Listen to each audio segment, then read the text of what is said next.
Hi, Simon. We have another book today. Can you guess what it's about? I've got a little baby bottle here. Let's go to the barn.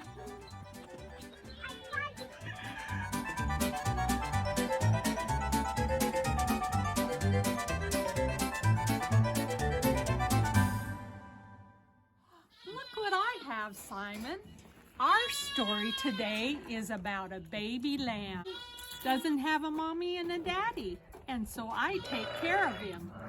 Today's story is about a lamb that is very special.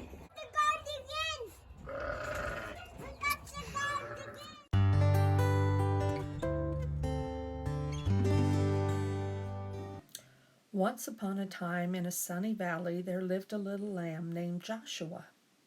He was white with black spots, black feet, and sad eyes. Joshua felt sad when he saw other lambs with snow-white wool and no spots. He felt sad when he saw other sheep with their moms and dads because he did not have a mom or dad. But he felt saddest when he saw the other lambs running and jumping because he couldn't.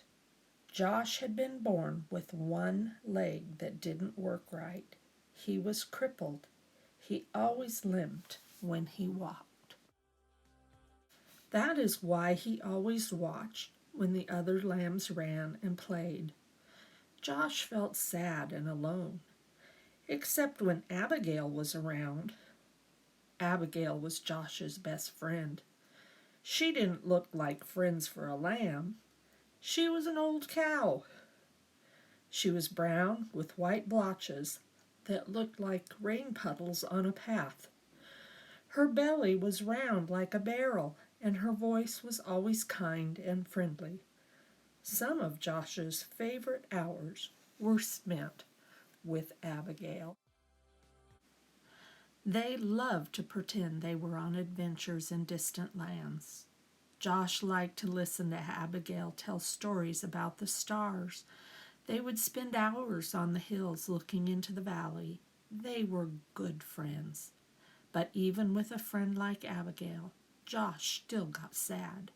It made him sad to be the only lamb who could not run and jump and play in the grass. That's when Abigail would turn to him and say, "Don't be sad, little Josh.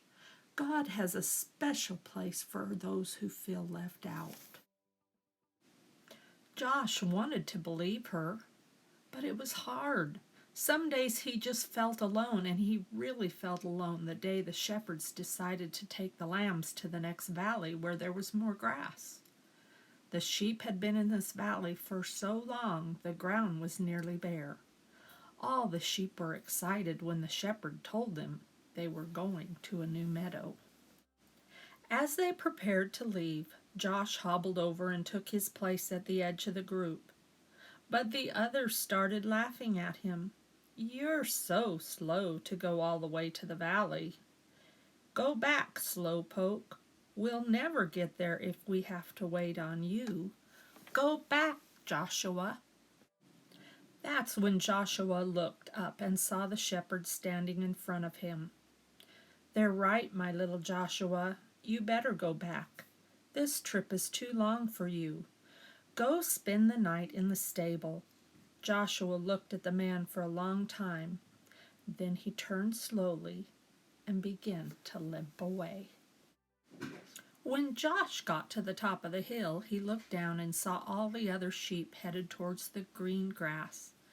Never before had he felt so left out.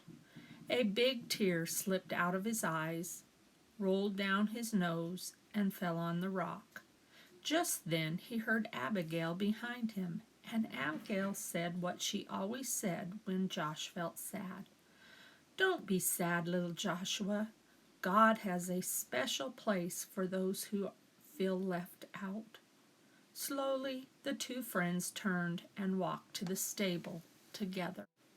By the time they got to the little barn, the sun was setting like a big orange ball.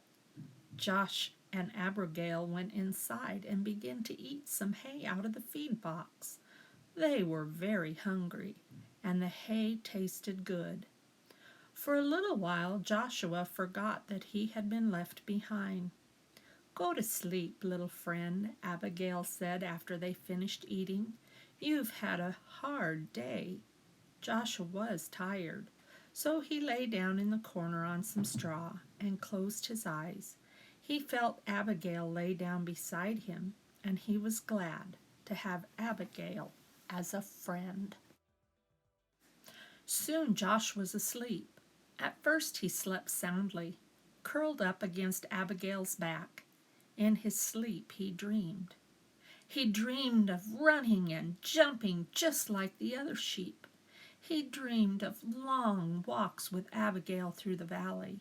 He dreamed of being in a place where he never felt left out.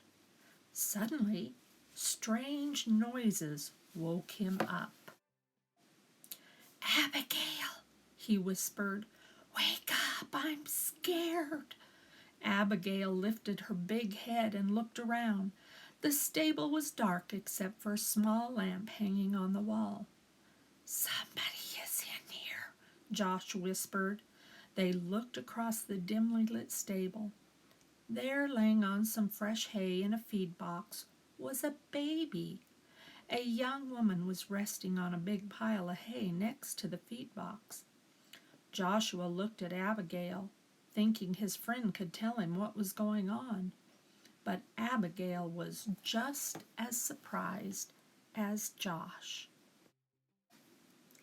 Josh looked again at the woman and the child, then limped across the stable. He stopped next to the mother and looked into the baby's face. The baby was crying. He was cold. The woman picked up the baby and put him on the hay next to her. Josh looked around the stable for something to keep the baby warm. Usually there were blankets, but not tonight. The shepherds had taken them on their trip across the valley. Then Josh remembered his own soft, warm wool. Timidly he walked over and curled up close to the baby. "Thank you, little lamb," the baby's mother said softly. Soon the little child stopped crying and went back to sleep. About that time a man entered the stable carrying some rags. "I am sorry, Mary," he explained. "This is all the cover I could find." "It's okay," she answered. "This little lamb has kept the new king warm." A king? Josh looked at the baby and wondered who he might be. "His name is Jesus," Mary spoke as if she knew Josh's question. "God's son. He came from heaven to teach us about God." Just then there was another noise at the door. It was the shepherds, the ones who had left Joshua behind. Their eyes were big and they were excited.